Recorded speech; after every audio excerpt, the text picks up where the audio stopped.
2024 का चुनाव शुरू है और जब भी चुनाव होता है रिजर्वेशन एक अहम मुद्दा बन जाता है। आखिर क्या है रिजर्वेशन जो 1991 से लेकर 2024 तक हमेशा अपनी फॉर्म में रहता है और रिजर्वेशन की बात होती ही होती है। क्या 1991 में जो रिजर्वेशन था वो आज के समय में भी एज इट इज जरूरी है?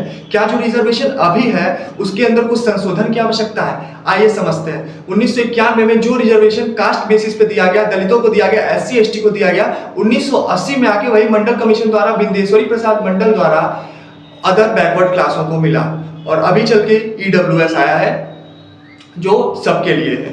क्या रिजर्वेशन की जो स्तंभ है वो अभी भी सही है?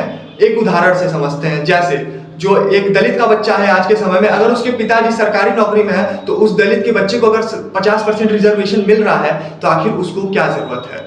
रिजर्वेशन उसको मिलना चाहिए, भले ही वो किसी भी जाति का हो पर उसके पास न्यूनतम आय ना हो। क्या एक दलित सरकारी नौकरी वाले पिता के बच्चे को रिजर्वेशन की आवश्यकता है या फिर एक गरीब ब्राह्मण क्षत्रिय के बच्चे को रिजर्वेशन की आवश्यकता है? अगर दो मित्र हैं, दोनों के पिता सरकारी नौकरी में हैं और दोनों किसी भी जात के हैं तो क्या उन्हें रिजर्वेशन की आवश्यकता है? तो हमारा सरकार रिजर्वेशन में यह संशोधन क्यों नहीं करती है कि उसे इकोनॉमी बेसिस पे कर दे संपूर्ण रूप से और इन तरीकों में बदलाव लाए? रिजर्वेशन जो जातिगत हो रहा है, जो जातियों पे बांट रहा है, पहले की समस्या कुछ और थे, पहले का समीकरण कुछ और था और आज का समीकरण कुछ और है। जिस हिसाब से जो दलित हैं, जो पिछड़े वर्ग के लोग हैं, अगर उन्हें रिजर्वेशन मिल रहा है और उसका फायदा कोई एक आदमी उठा रहा है तो उसी की प्रणाली मतलब उसी के परिवार वाले लोग ही उसका रिजर्वेशन का फायदा उठा पा रहे हैं। बाकी इतने ज्यादा लोग हैं जिनको रिजर्वेशन जहां तक पहुंच ही नहीं रही है, उन तक पहुंच ही नहीं रही है। आपके गांव में, आपके शहर में कई सारे ऐसे पिछड़े इलाके होंगे जहां पे रिजर्वेशन उनको इतनी मिलने के बावजूद भी